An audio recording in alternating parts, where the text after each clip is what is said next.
Thank you so much for the opportunity to be here today to share some lessons from Buffalo. I want to give one quick disclaimer.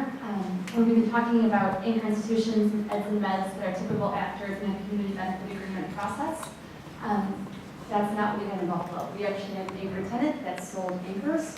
I just want to leave that as an enticing tidbit for you to ponder as I continue. I want to briefly give some context as to why an economic tool explicitly requiring community benefits would be necessary. And it's really a tale of two economic development strategies, or two roads. And so where we've been, particularly in upstate, is the low road. It prioritizes price and is literally a race to the bottom. Dotted with crumbling schools, abandoned buildings, poorly planned transportation systems, unemployment and job insecurity, low mobility, and high inequality. It's a profound lack of corporate accountability and little commitment to place marked by extraction and environmental damage. So the alternative is the high road, and this prioritizes productivity over price, and it values investment in human capital, i.e. better trained and equipped workers, continuous improvement and innovation, as Mayor Miner referenced, approximating zero waste, so living in a way that doesn't limit the future, and policy and public good to support these things.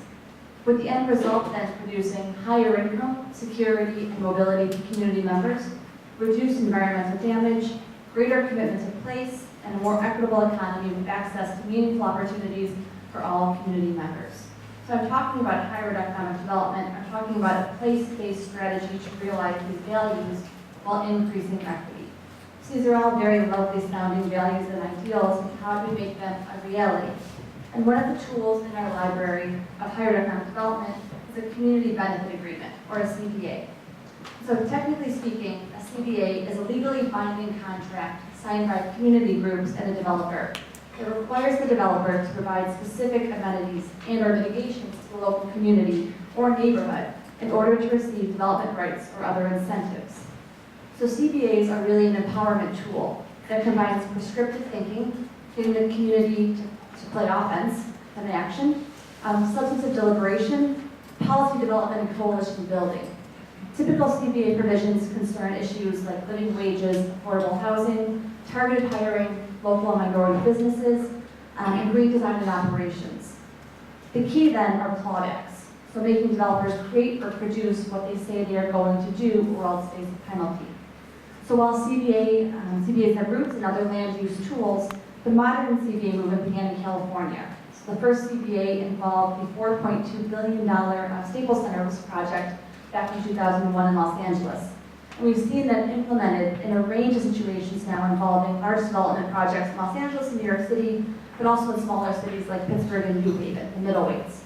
It's never been very persuasive to show best practices from Los Angeles as lessons for Buffalo. So in our work, it's been really critical to see high road tools being successfully implemented in peer cities. So Buffalo. Buffalo has been plagued by silver bullet economic development projects that have never paid out the big return on pretty sizable public investment. Public projects are no panacea. In many cases, instead of being economic equalizers, these projects have favored dominant groups.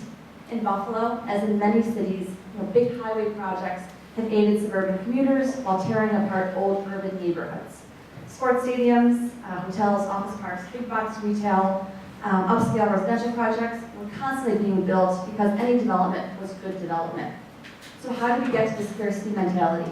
Forces like deindustrialization or major stresses, but how we have tried to legislate or buy our way out of this has been largely ineffective.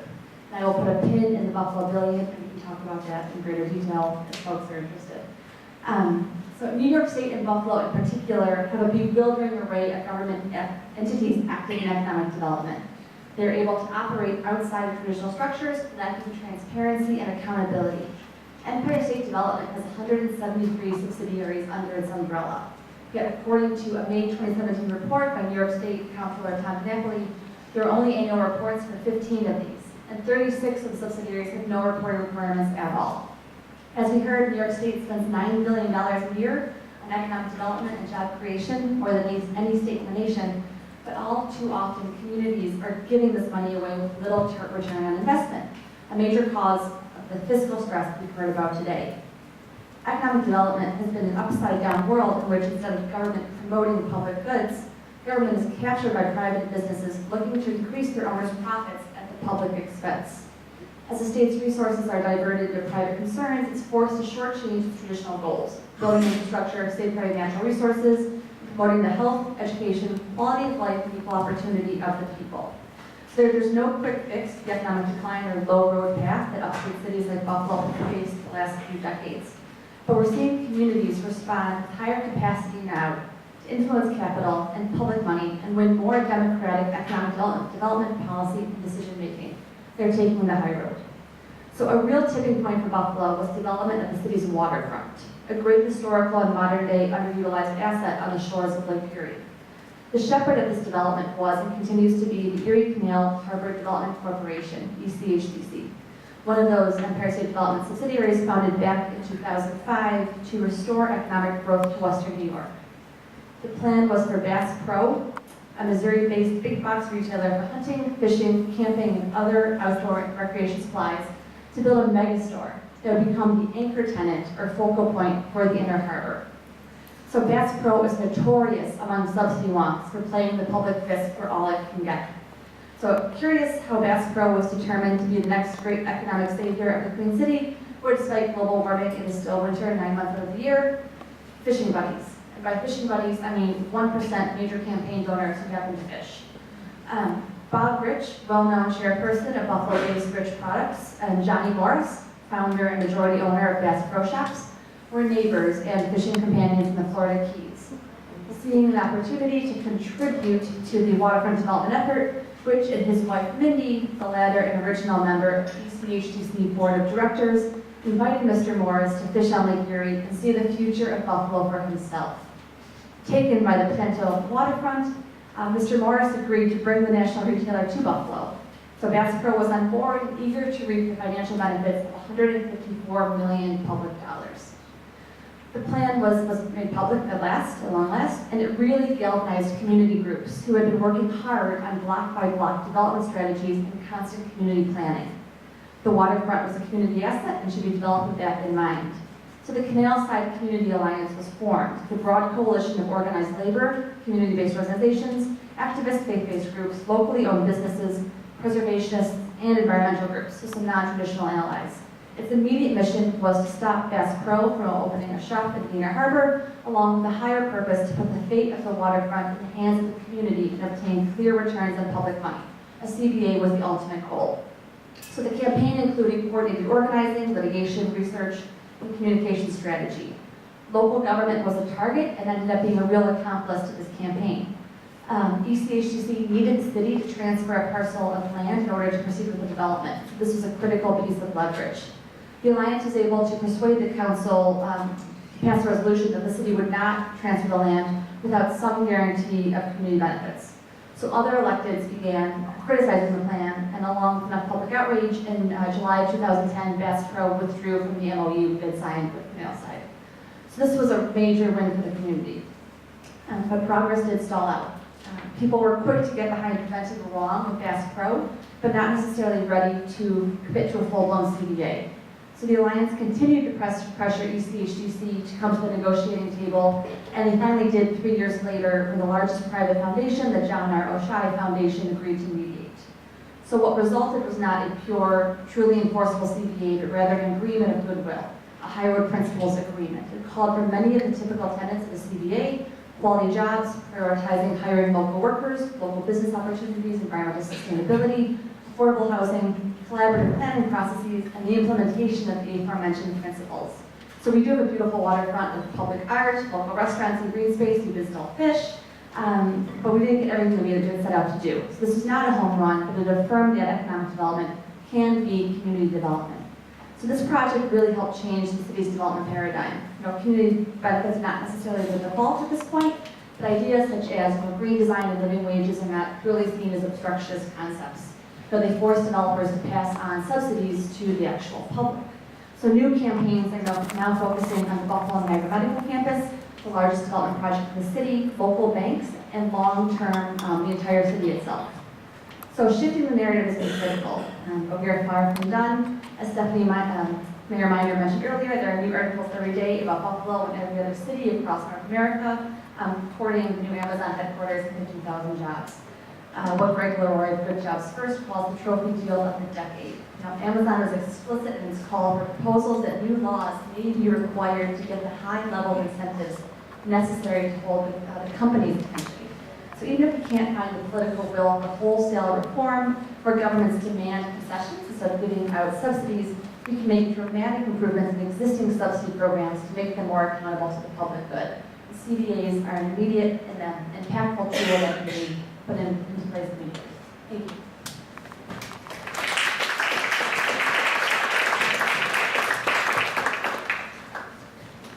Questions for Fagan?